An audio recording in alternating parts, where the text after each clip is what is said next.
warm welcome to our expert and distinguished panelists. Today we're going to talk about a very important topic, and like Jessie said, it's all about the collaboration, the partnership between the private and public sectors. We have a great pool of panelists from both sides, so I bet this discussion will be very intriguing and interesting for our audience. It is evident that the public and private sector now for a very long time in this region have been working very well together in driving policies and nutrition agenda forward to improve the public health agenda in the Middle East and North Africa region. For some time, a number of years, we've heard topics around how our reformulation agenda has been evolving. There have been initiatives around the consumer awareness, our journey as industry in transforming our labels, and overall the collaborative direction between the public and private sector towards a healthier nation here in the UAE and of course across the Gulf and the Middle East altogether. Through our discussions today with the panelists, we'll get to know a little bit more about these developments from the Middle Eastern perspective, and also we have guests which will also elaborate a little bit more on what's happening in the Asian market. And I'm going to kick it off with discussions on the importance. At the forefront is the nutrition strategy. A lot of the countries in the Gulf have been working individually in driving that. And I think it'll be interesting to understand, Mrs. Jawaher, on the key initiatives that have been taken and the role of the Moyat in driving some of these nutrition policies and the agenda, given that you have the Moyat Technical Committee and also yourself sit in the UAE National Nutrition Committee as well. So if you can elaborate a little bit on that. Thank you so much. Assalamu alaikum wa rahmatullahi wa barakatuh. Hello everyone. I would like first to thank the organizers, FBMG Group and the organizers for this great discussion. And actually very important topic to talk about the collaboration between private and public sector. Hopefully it's going to be a fruitful discussion. Ministry of Industry and Advanced Technology work hand in hand together with other government entities to reach the goal of the strategic initiatives from the country. So together also through the way we engage the private sector in reaching such those goals in general. Talking about food sector, we are working now, or actually in the nutrition, National Nutrition Strategy 2030 with Ministry of Health and Prevention. We talked about the standards and regulation, the contribution of standards and regulation to reach those goals. We talk about how strong are the regulations, what are missing, etc.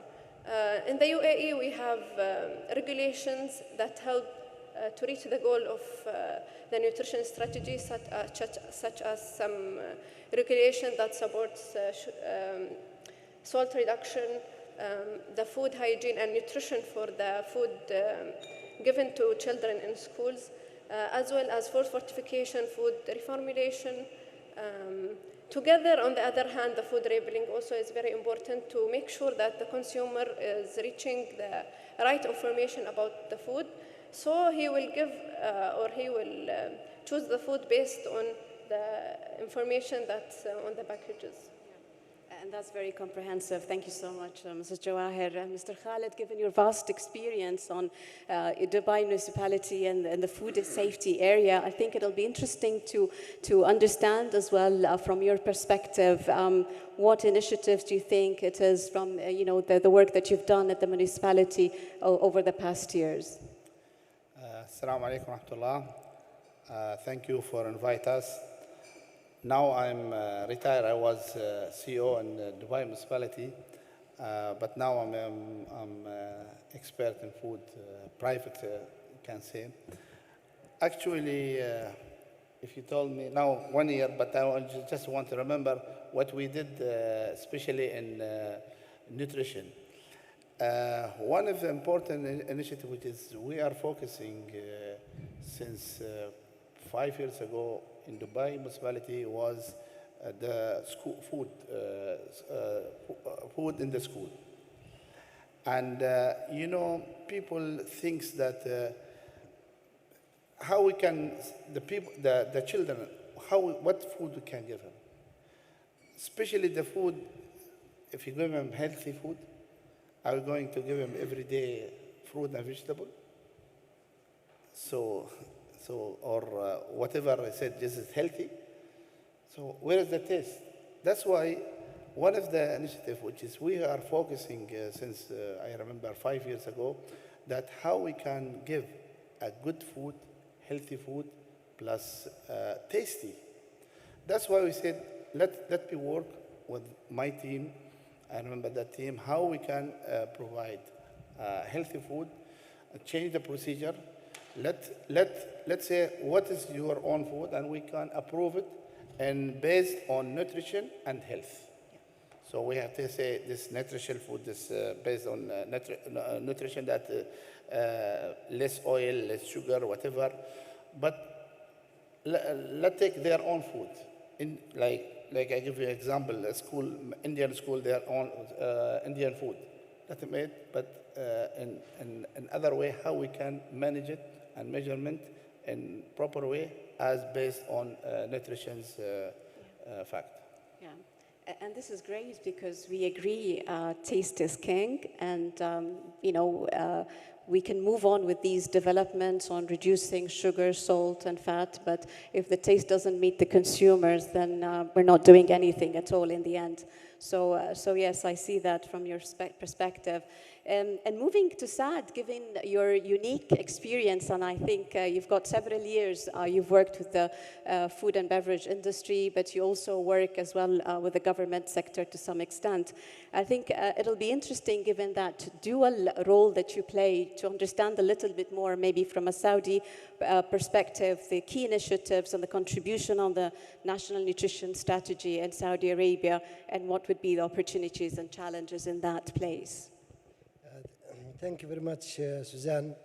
Definitely, before to start, as a general disclaimer, I would say that I'm not representing any official government body. However, although I'm a member in the Federation of Saudi Chambers, Riyadh Chamber of Commerce, but what I'm going to say today is representing my perspective and to the level of better of my understanding, and I got all this information from public resources. However, in Saudi Arabia, my plate is really full today. I will highlight some initiatives that has been initiated by key regulator in Saudi Arabia, which is Saudi Food and Drug Authority. And I'm not good, frankly speaking, in numbers, so that's why I'm using a piece of paper just to track numbers or dates. So the first initiative has been implemented at the Saudi level. It was display of caloric information on food and beverage products and the menus of food establishment, including hotels, restaurants, and coffee shops. That was a voluntary bridge in 2017, enforced in 2019.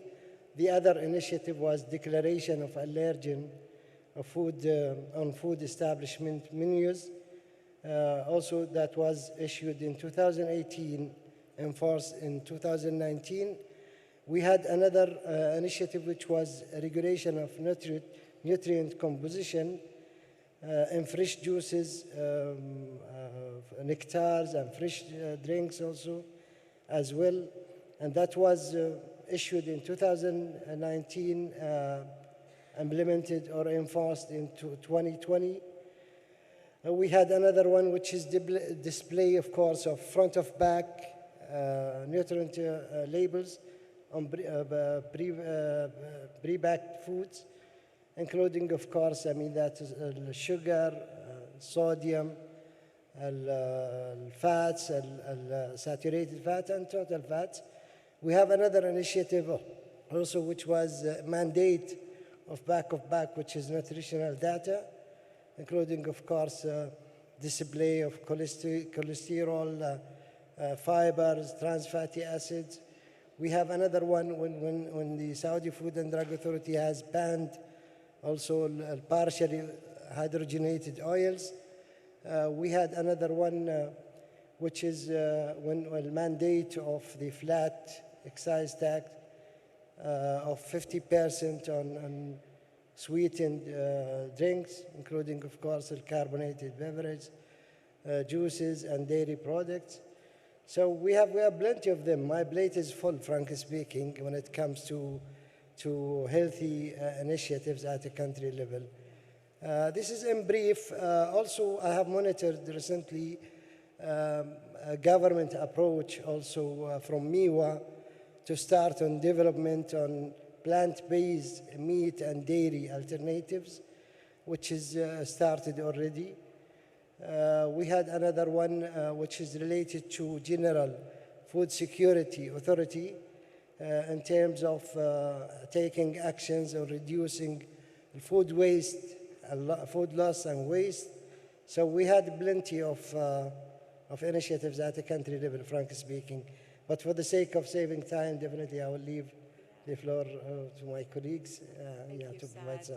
And what a milestone for Saudi Arabia. I think all these policy initiatives in a span of 5 years, I think a lot of us would agree is a lot on the plate. With these initiatives coming from the government, the industry will need to respond, and I think reformulation is one of the biggest and the most important at the forefront agenda for industry.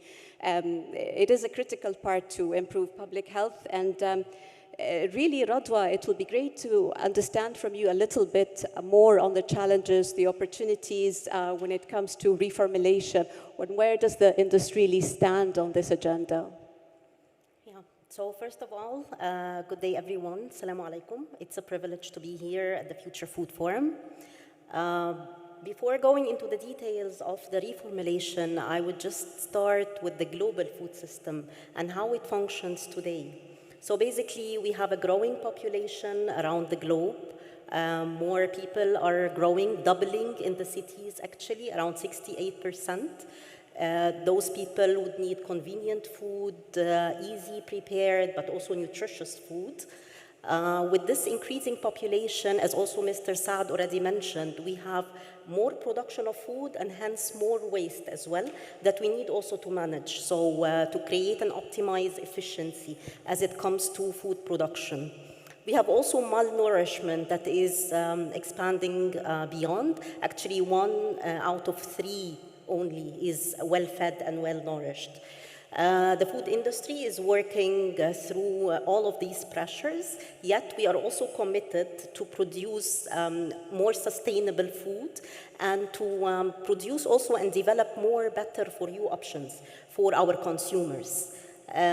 Challenges of reformulation, yes, there are challenges that we can see around, kind of double-armed challenges. We have the technical part, where at certain point we cannot really decrease some nutrients under a certain level, because otherwise it will impact the nature of the food, it will impact the stability of the food itself. So we have to take this into consideration while we're doing our reformulation.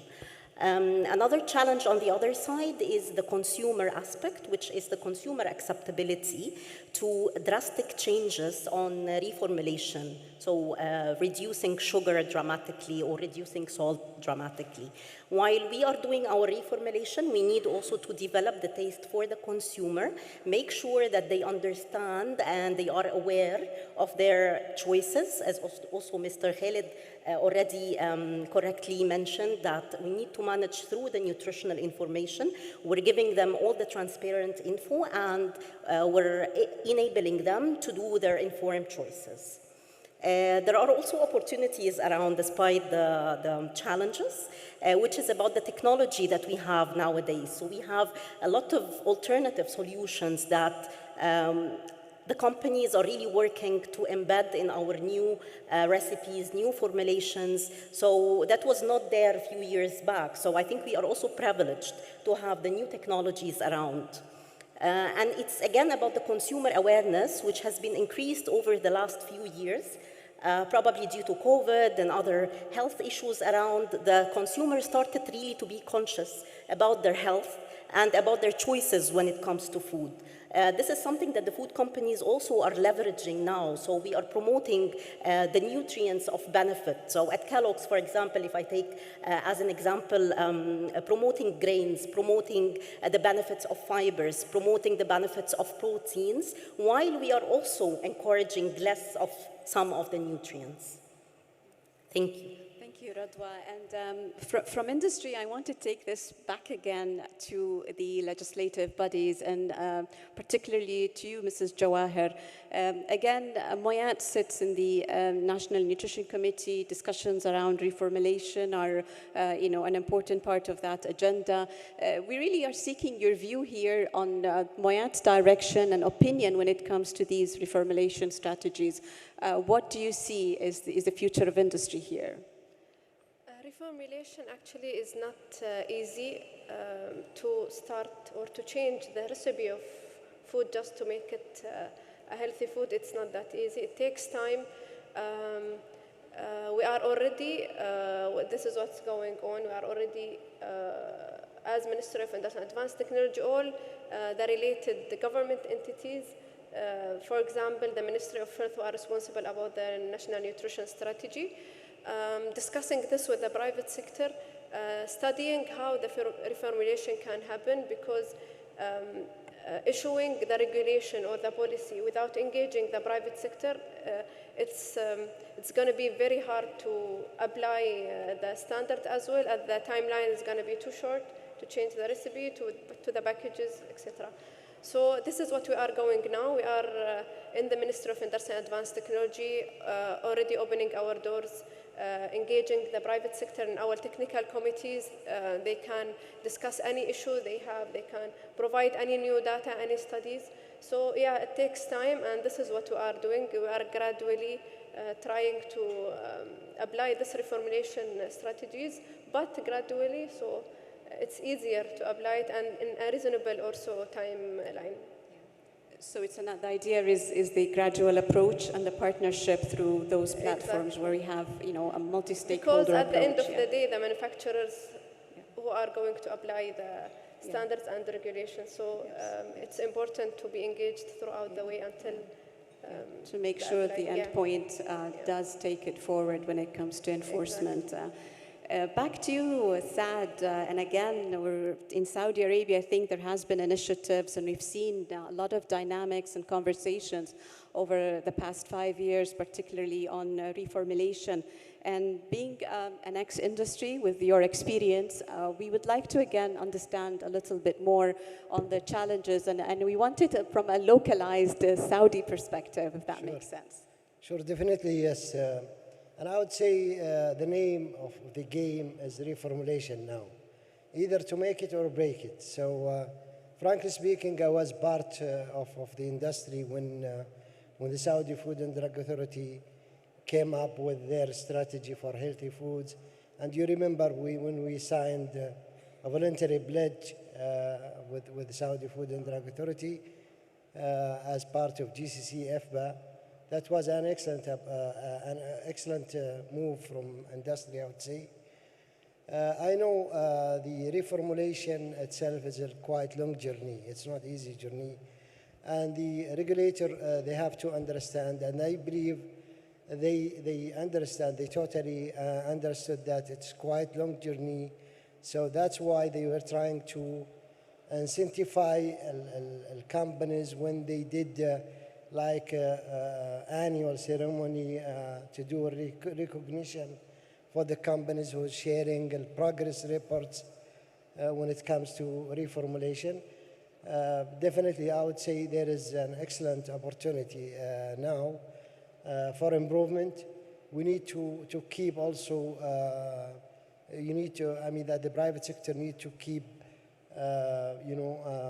involved with the regulators. They need to involve also other stakeholders, including, of course, consumer protection associations. They should listen also to them, I would say. The regulators are ready now, willing to listen, and even now they are trying to understand better the impact, the financial impact, like for example, the consumer acceptance, other impacts on businesses. So they are very understanding, I would say. And I see there is an excellent opportunity now but we need to show also goodwill when it comes in terms of commitment, in terms of sharing progress reports and taking care of also government mandates, because as part of our vision also we have a certain objectives to, for example, to minimize obesity rate. So that's why the government came up with the new policies when it comes to non-communicable diseases and so on. We are trying also from our side as specialized industrial committees at Federation of Saudi Chambers or Riyadh Chamber of Commerce as well, to make it softer for the sector, for the private sector, to digest and absorb all these reformulations, and trying to come up with the new alternative schemes. For example, a flat tax, which is 50%, that has a huge impact on many categories. So we are trying to come up with a new alternative scheme, based on graduation, based on added sugar. So this will definitely help other impacted sectors to absorb these type of change properly with a certain and proper time frame as per their technical requirements. Great to hear the consumer awareness part. I think we agree that's an important stakeholder in the agenda. And you mentioned also the economical impact. We cannot drive this agenda too fast. It'll break at some point, but we need to do it gradually. I think that is an agreement as well with what Mrs. Jawaher has also mentioned and Radwa in terms of the gradual approaches overall together. Matt, we're very delighted to have you here in the Middle East, and I think you visited Dubai last in 2019. So this is new to us to understand a little bit how different or how similar is the Asian market when it comes to reformulation. We understand you have a lot of activities, there's a lot of taxation models happening, but what does the regulatory and policy framework look like in Asia at this moment? So good afternoon, everyone. Just to qualify, I'm a white guy in Asia, but which is a bit unusual to come to Dubai to talk about Asia. But I've been based in Asia Pacific for 20 years, in China, Hong Kong, Taiwan, Indonesia, and Singapore. And I've worked in the agricultural industry, and now on behalf of the food manufacturers. I'm not going to give you a big history lesson of everything that's going on in Asia, because that would take quite a while. But one thing on this drive towards reformulation, the Association of Southeast Asian Nations, ASEAN, which is a cluster of 10 member states, the biggest being Indonesia and the smallest being Brunei, have come up with a declaration around what they call a declaration around reformulation. So that's to make some broad commitments to help big companies and small and medium-sized companies to improve their product portfolio. So it is about removing or reducing, but it's also, in the Asia context, it's very much about what's added into the product as well. So that could be proteins, minerals, vitamins, you name it, and how it's not just a process of trying to say negative and say let's strip stuff out, what can we add in as well. And then the other one as well is kind of modification. So that might be discussions around portion size, and it might be discussions around the role that packaging plays in that, because if you reduce the size of packaging, some of the products, then you're going to end up with more plastics and packaging, and there's enormous pressure in Asia about reducing plastics and packaging in Southeast Asia. So that declaration was actually announced in 2021, so just a couple of years ago. So it's in that process. And I'll give you a specific example of one country, a very dynamic country where I'm based, which is Singapore. It's only less than 6 million people. But the Singapore government has kind of an issue with rising rates of obesity. Now, there are a number of different complex reasons around that, as well as type 2 diabetes. So their approach to reformulation is to say, right, rather than talk about it and leave it to industry, we're going to support. So they recognize that multinationals are always going to move faster, quicker, or well, not just multinationals, but very big domestic companies as well. So what do you do about the small and medium-sized enterprises within that supply chain? The ones that are trying to build their businesses and then look at exporting as well. So what they introduced was a healthier ingredients development scheme.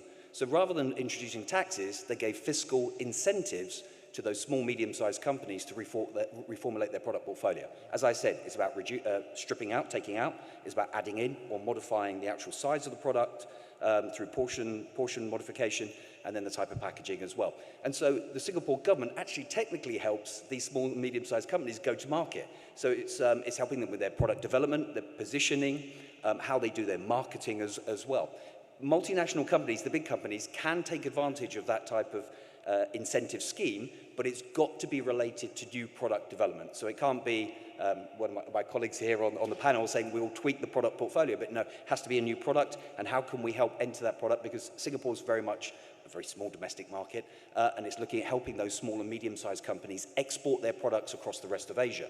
So that kind of scheme is incredibly revolutionary. It's not often that a government would turn around and say, we're going to give you some money to help you reformulate, but also produce new products as well. So that's kind of one specific example of a country that's done it. Now, there are others that have gone down the route of looking at things around taxation. So how do you nudge industry, certainly, to reformulate as well? So Thailand is a clear example of that, which is based its customs excise tax on sugar-sweetened beverages based on the UK model. That is, the lower the sugar, and it's primarily focused on sugar, the lower the sugar content, the less excise you pay. It's a pretty simple model, and the Thai government have been incredibly honest and transparent, saying, we're doing this for health reasons. So, but what I would say is, if a government wants to raise revenue, then just be honest. Say, we'll introduce a tax because we're raising revenue. That's a different reason for doing that. But if you're doing it for health reasons, then that graduated tax and that way of approaching and looking at sugar would definitely be the appropriate way. And then finally, there are also schemes in place at looking at sodium reduction. In particular, and this is a curious thing related to the pandemic, where pretty much most of Asia has been focused on sugar, okay? Because of rates of obesity, chronic diseases, and that sugar to some degree has been demonized. But there are, as I said, a number of different reasons around obesity. So basically, it's now focusing on sodium reduction in the food service industry. Because post-pandemic, what happened was people were having to stay inside. They were ordering lots more out-of-home or takeaway food. And so sodium consumption in a few markets in Southeast Asia has absolutely shot up. So the focus now is, how do you reduce sodium at source, and working with the major sodium suppliers, as well as some of the food service operators within that. And much of that approach in Asia is done in collaboration with industry, so that's Food Industry Asia, which we are regional, as well as the local industry associations as well. I'll pause there, Susan. Very interesting, Matt, and if I may stay with you a little bit more than moving to the rest of our panelists. So front of pack labeling, general labeling, nutrition labeling, healthy logos have always been now the conversation, I think, globally. It's a proliferating topic. It's not anymore isolated to a certain continent or country. We are very intrigued at this stage to also get insights from you. How is it, what's going on in Asia when it comes to labeling and attracting consumers to healthier choices in that respect? How are labels talking to consumers in Asia? So again, I won't cover the whole of Asia. Yeah. I'll cover off a few. No, I mean from your perspective, how Sure. you see it. So how I fit, see that yeah. is there's a proliferation of front-of-pack labelling schemes in Asia. Listen, very bluntly to government, it's kind of, we would love to harmonize, but we know that that's not always easy. But if we could find a route where there are similarities in the front-of-pack labelling schemes, that would be incredibly helpful for trade and also for consumer information and simplicity for the consumer as well. But the approach on labelling, let's take three markets. Let's take Malaysia, Thailand and Singapore, because they have introduced something called the Healthier Choice logo or Healthier Choice symbol, depending on the market. It's been pretty positively received by consumers because it's a positive logo with a triangle on it, which there's and it has to go through a specific nutrient profiling system and nutrient criteria to be able to get that logo to put on pack to say that that product is healthier. Okay, so that's been quite a positive approach to labeling, which consumers, particularly in Singapore and Malaysia, have reacted quite positively to because it guides them with a very simple choice. This is healthier, that's great. but I'm going to be completely honest with you today as well. There are some negative side effects to this as well. So I won't name which country, but one of those countries that I mentioned, they did some research a few years ago where this is consumer behavior, where consumers thought that because it was healthier, that they could consume more. And so actually, it's not the case that because it's healthier, you could consume more. It's healthier, so it's just healthier, but you still need to have a moderated diet as well.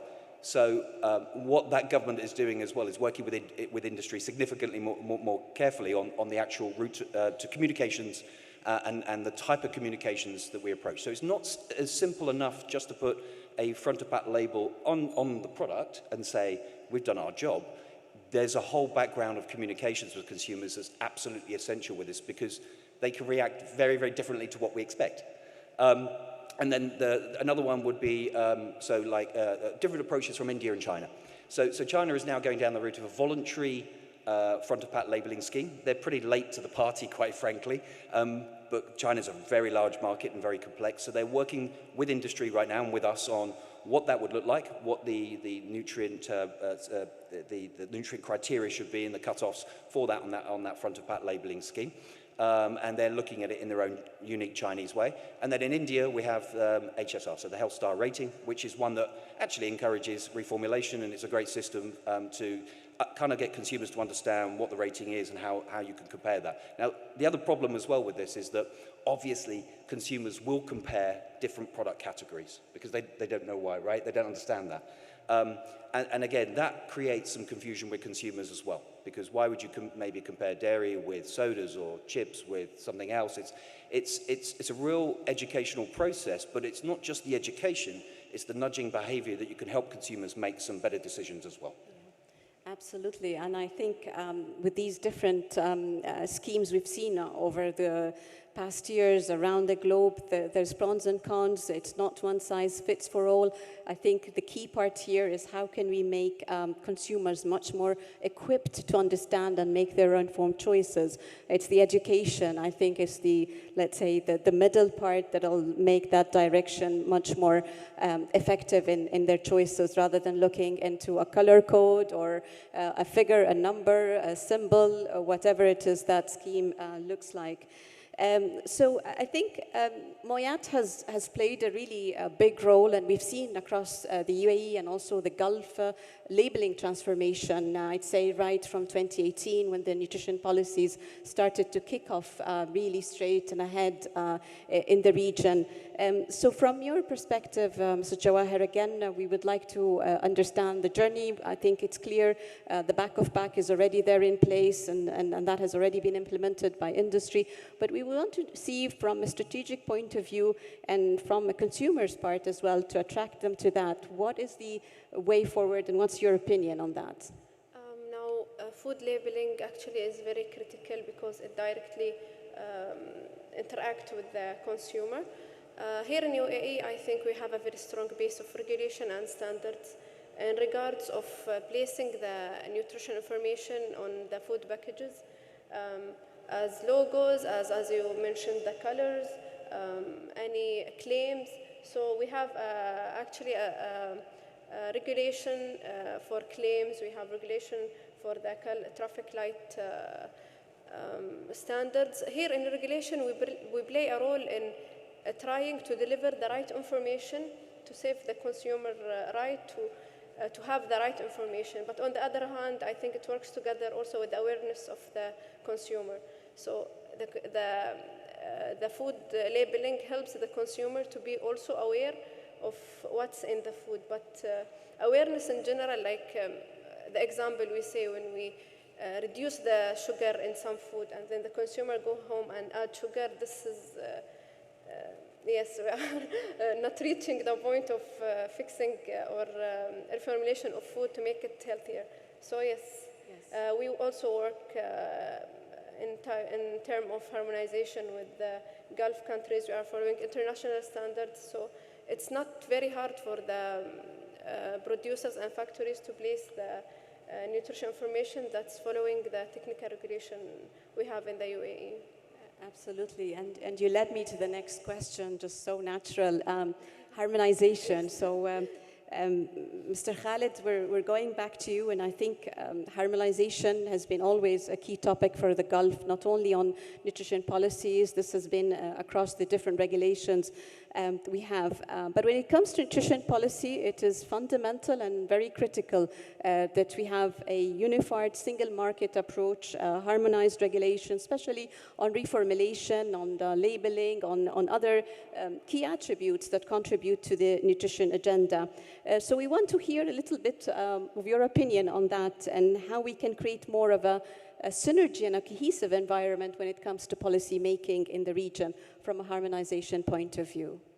Well, if you come back 10 years ago, the government, all the government here, I'm talking about the local authority or federal, even in the region, they are focusing all regulation and law focusing in one area, which is health, controlling how to control the food and how to avoid pathogenic bacteria, whatever. This is the strategy 10 years ago. After this 10 years, they changed the strategy. I think they harmonized between nutrition and the health. It's very important because it's globally should have these two things. You cannot work one. That's why after 10 years, the strategic, all the UAE and the local authority also, they change their strategy and they add nutrition parallel with health policy to improve. My opinion, if you improve that area for harmonization, it's important to have more sit-togethers, like this form, one of the important conference, plus you have attend the meeting, especially international meeting, like Codex Alimentarius meeting, because there was 48 committees there. I remember, maybe more than that. I remember how many committees. They should attend, they understand what is the law, how we can implement. And the important, very important things, which is we have a lack, is application or apply. How to apply this one? The applicant, which is, I'm talking about the inspector and the board. It's how to control.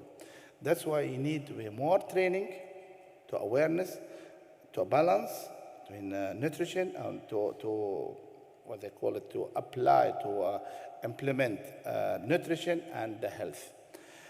I think it's very important if you do any law, procedure, regulators, whatever is between them, they have to sit together. And in my opinion, I mean, there is ex of minister, they are working in some area in health, and other minister, they are working in safety. It's not. It should be together. This is the first. The second, it should work locally, federal, region.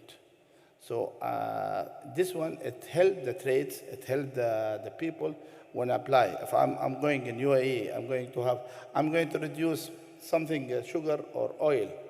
And then this product is going to Saudi Arabia.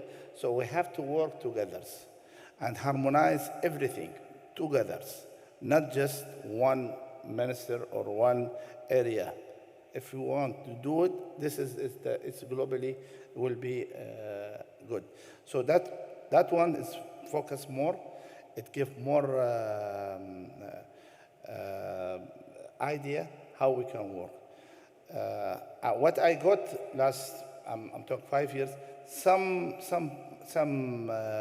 government or some bodies, they are implementing some issues which is in nutrition, which is we don't, some other food safety, they don't know about it. This is important to harmonize, to have to sit together. This is very important. Thank you.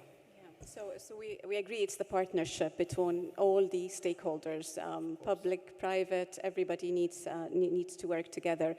And back to you again, Saad, on harmonization, given your industry experience. I think Saudi had led the game, let's say, in 2019 and 18. There was a lot of these, a lot of the policies when it came to sugar, salt. We've seen a lot of that coming through. Maybe at some point, there's also the GSO forum where, you know, some of these regulations will need to come as a harmonized approach. So how do you see that from your perspective, given, you know, you were at industry at least at that point of time? Sure, definitely. Yes, harmonization, as I said, it's very critical and important all the time. I would urge and say harmonization is very critical for the GCC market because I have seen it. It's common that you see deviation all the time because there was a gap. I believe we have a gap and at a cabinet level, at a GCC level, when it comes to GSO, Gulf Standardization Organization, there is a facility for each country, member country, to switch, for example, an issuing status. For example, if it is a voluntary scheme, they can make it mandatory next day, which is a big gap, I would say. Yes. So this gap needs to be filled first, frankly speaking, in order to avoid deviation. I know there is a national policies, there is an agenda for each country sometimes. However, our health issues are common. It's supposed to be the same. It's supposed to be harmonized. We need to agree at the Gulf cooperation level. Definitely, we need to ensure smooth alignment, smooth arrangements, and to reach a maturity level when it comes to technical regulation and standards, because it's very critical. In Saudi Arabia, for example, now I see a good improvement. We have a governmental platform, which is istitla of any change of regulation or new regulation. It must be published on that platform for public consultation. They will make it open for comments for 60 days. So this definitely helped us a lot to avoid, surprises sometimes. So definitely harmonization is very important. And I would say, that harmonization is very important to make the policies less challenging, more attractive, and to attract also and encourage the private sector to go for the reformulation and absorb and adapt all these type of policies, regulations, and standards. So definitely harmonization is very important and critical, I would say. Definitely agree that we need to keep as much less possible of any fragmented approaches. Jawaher, Moyat plays a key role, of course, a key member in the GSO technical committees, and specifically there is ones that deal with nutrition topics. Now, having that in one hand, we have the national nutrition strategies that are led by individual governments. What does the harmonization idea look like when it comes to nutrition policies and topics? Maybe we've seen the labeling area quite well harmonized to some extent, but some other areas we'd like to know from you, how is that propagating, with the discussions and the dialogues with the rest of the Gulf countries? When we talk about harmonization, it could be inside the country, it could be GCC level and international. Here in the UAE, when developing standard and regulation, sometimes we have one or two steps forward, developing a UAE standard just to ensure the trade flow, is going in and out of the country. On the other hand, as Dr. Saad mentioned, we work also in GCC level at GSO technical committees. So the UAE is part of and a member of so many in different sectors technical committees. We work together to develop standards, but as he mentioned as well, we have some deviation in standards when it comes to some specific, even one item in one standard is different in some countries. So this is one of the issues also should be discussed and to be solved. On the other hand, we are also in Ministry of Advanced Technology as regulation sector and as standard body of the country. We are also members in Codex and ISO. We have Codex National Committee. We do circulate all Codex standards, and we also now are working on also having UAE Codex standard and UAE as well ISO standard, but not in food sector, but the Codex, sure, it's in food sector. So this is how we are working. In UAE level, it's more like the government entities in separate emirates have to work together to be able to harmonize also the application of the standards in all emirates. So it's the challenges in different levels of. Absolutely agree, and I think the uniqueness we have here is the technical committee, where you have all the different stakeholders, industry, Exactly. the different municipalities, everybody. We have about more than 35% of our national committee for developing standards from private sector, over 10 or 12 members from private sector. So we are always working together. Throughout the year. Yeah, and that definitely facilitates the discussion. I've just received a nudge that we are running out of time, so I'm going to skip some of the discussions, unfortunately. But to close it and wrap up a little bit on what we've just said, and I hope we will continue this dialogue in some other opportunity. If I can get the two key points or the two areas that you think are important for us to promote the nutrition initiatives and policy in this region. So if I start with you, Mr. Khalid. Well, I think I'm just briefly, I can give you, you have to focus on two things. When you apply any regulation or procedure, before you start doing, you have to ask when and how, and for when and how. And the important things is change mentality of the people before I'm going to change some law or regulation. This is one area. The other area it's a focus is awareness.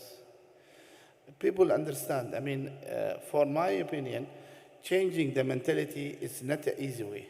It needs focus and awareness. We have so many social media we have to there, so we have to focus before implementing any procedure, anything. They should understand and change the mentality. It's important. Then you can, after that, apply. Because if you apply any regulation and the mentality will be same, the result will be zero. It's important is change the mentality. And from your perspective, Jawaher? As we see now, we have the government, the private sector, and then the consumer. First, we need to focus on the government. As government, we are together in the whole Emirates. Work together then with the private sector to work on consumer awareness, and then to the consumer. So I think it comes in a government together, then together with the private sector to teach the consumer and to provide the consumer with the best options of food, healthy food products. And the industry perspective, Radwa? Yeah. Well, I wanted to emphasize on the need for really the collaboration between private and public sector early enough in the stage of policy drafting and regulation discussion. And actually in the UAE, we have to admit that we have already a very healthy regulatory environment. We've had the nutrition session recently talking about the national nutrition strategy and giving the industry perspective. So that was already great. So we have to just build on this culture and make sure that we expand also to other Gulf markets on that. Also the voluntary pledge, so having more of a self-regulatory framework that allows for innovation, yet still also show the progress on the reformulation from the companies, and should be also portion-based, should be category-based, to make sure that we also respect the role of the food in our balanced diet or moderate diet, as Matt already mentioned. Last but not least, I would like also to emphasize on the consumer awareness part, where the companies play a role in really making sure that educational programs are there, research, so scientific research to really build a brand-specific science. And this could be a communication platform for the scientific community, for consumers. We educate also our consumers through our packaging material. So we need to really build on this. And actually, this collaboration is already great. So we have already the culture, and we will build on this for sure. Thank you. And Matt? So I would look at it as, what is the smart regulatory approach for the future? What does that look like 10 years out? And that's something that we ask ourselves, and we try to work with governments in parts of Asia, of looking at governments have every right to regulate, and they're the competent authorities, okay? But industry has every right to give input as to how they see the future of the market developing through an innovation process, looking at R&D, and actually being a little bit more open with regulators about what that process is. And then the final part of that equation is consumers. Really giving consumers a voice and letting them say as well what they think about this for the future as well. And so that three-pronged approach to everything nutrition and health is fundamentally important for a smart regulatory approach over the next 10 years.